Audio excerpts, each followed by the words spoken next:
Olá, hoje eu vou falar sobre o filo porífera. O filo porífera é representado pelas esponjas. Esses animais pluricelulares apresentam uma grande simplicidade estrutural e um baixo grau de diferenciação dos tecidos. Essas são as esponjas e são através dessa estrutura que passam a passagem de água para a obtenção de nutrientes, através dos seus poros. Continuando, as esponjas são animais aquáticos sésseis porque são fixos no substrato e filtradores, pois possuem a passagem de nutrientes através dos seus poros e há cerca de 5.500 espécies e, em sua maioria, são marinhas. Repare que os pinacodermes revestem o corpo da esponja. O conjunto de pinacócitos recebe o nome de pinacoderme. Pinacoderme é essa estrutura. Essa é a parte do corpo de uma esponja que mais se assemelha a um tecido verdadeiro. Assim, repare que as esponjas representam células denominadas pinacócitos, que é essa estrutura que reveste a superfície externa, e a água penetra a esponja por células chamadas porócitos, que são essa estrutura em vermelho. Vista no microscópio, essa estrutura, esses são os porócitos e esses são os pinacócitos. Note que encontramos diferentes tipos de células localizadas em uma matriz gelatinosa chamada mesohilo, que é a matriz gelatinosa que preenche o interior do corpo da esponja, essa que está em amarelo. Os coanócitos, que são esse tipo de célula flagelada, elas capturam e selecionam o alimento. O batimento dessas células produz a circulação de água, que é responsável pela movimentação dos gametas e eliminação de resíduos. Então, tem a função de obtenção de nutrientes e de eliminação de resíduos também. Vista na imagem, essas são os coanócitos, vista no microscópio eletrônico. Os arqueócitos, que são esse tipo de célula, são células ameboides que se movem pelo mesohilo, que é a matriz gelatinosa. Essas células podem se diferenciar em outros tipos celulares, além de exercer funções como digestão e transporte de nutrientes. Vista na imagem, esses são as estruturas de arqueócitos.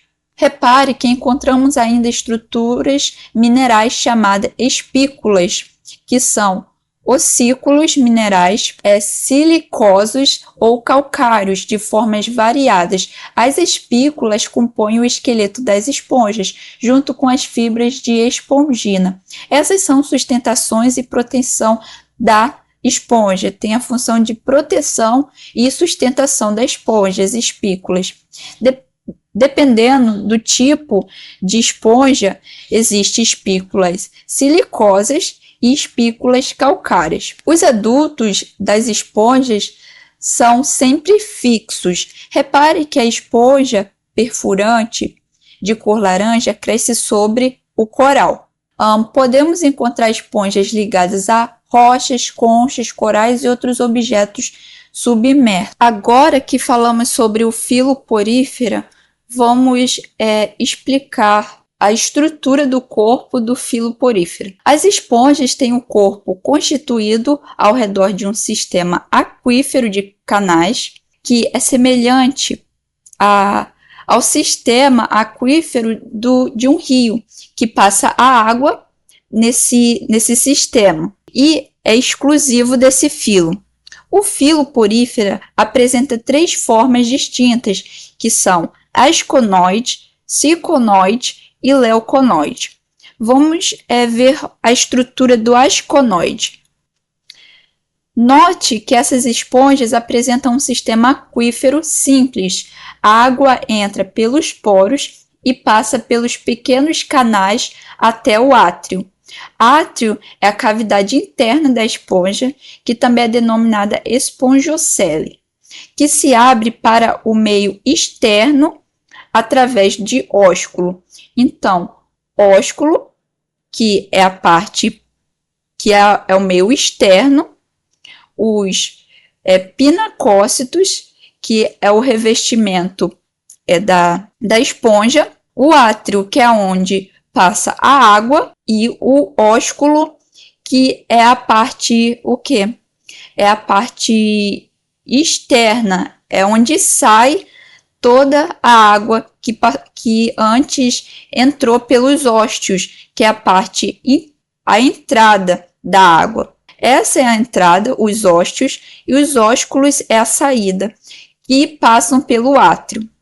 Os coanócitos são, como eu disse anteriormente, são células que têm a função de obtenção e excreção de nutrientes.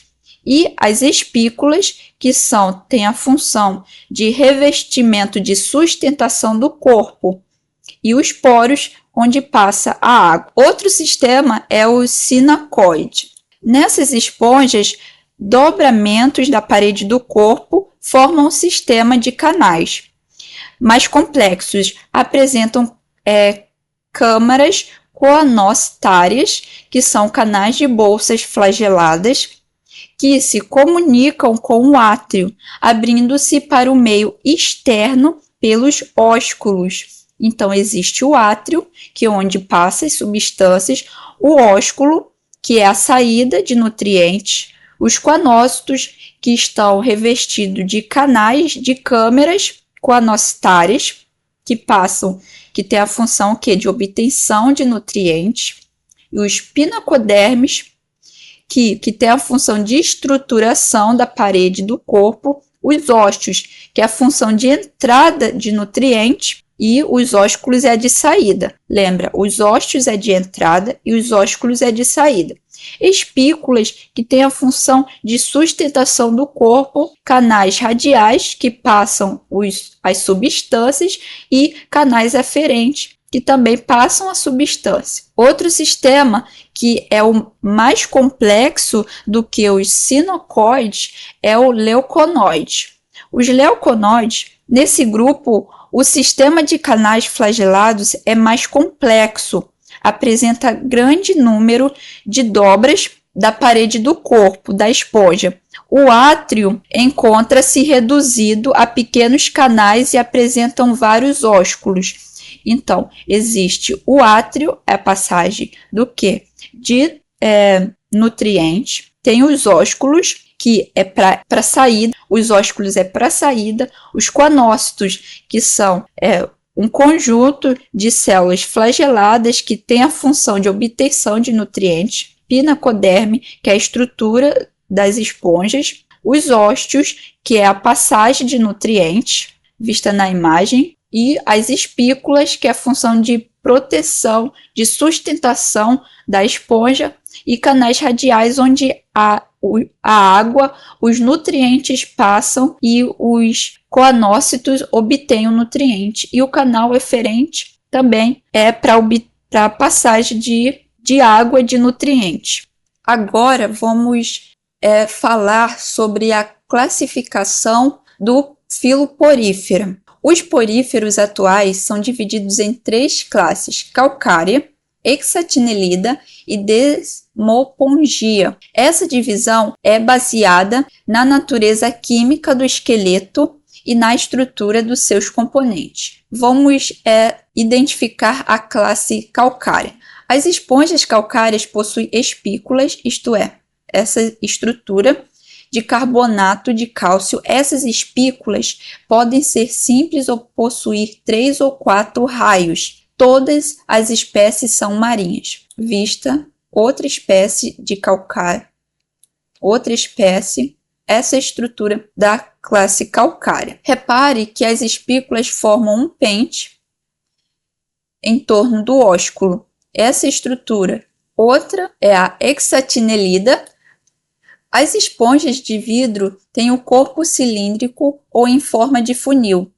As espículas são de silício e possuem 6 raios. Todas as espécies são marinhas e a maioria vive em águas profundas, da classe hexatinelida. Os seres da classe hexatinelida, o exemplo é da cesta de Vênus. Essa estrutura dela, e mais de perto é dessa forma que ela se estrutura. Continuando, mostrando a sua estrutura através pela lupa, é dessa forma. E note que o esqueleto em forma de treliça é formado pela fusão de espículas silicosas. Isso reflete na natureza essencial, que quer dizer juntamente as células, da maioria dos tecidos das esponjas de vidro. Continuando, essa é um exemplo de classe Hexatinelida. Agora vamos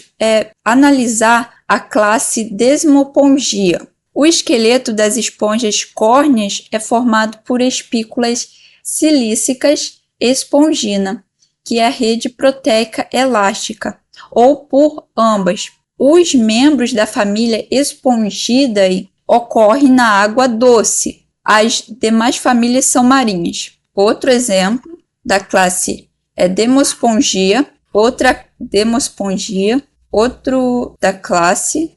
Assim, da classe Demospongia é o maior grupo de esponjas, que constitui 95% das espécies. Apesar da concorrência das esponjas artificiais, ainda hoje são usadas como esponjas de banho. Essas são usadas como esponja de banho, como é o caso. Existem as esponjas artificiais, não corresponde à classe Demospongia, e existe a classe de Desmopongia, que também é usada para função de esponja de banho.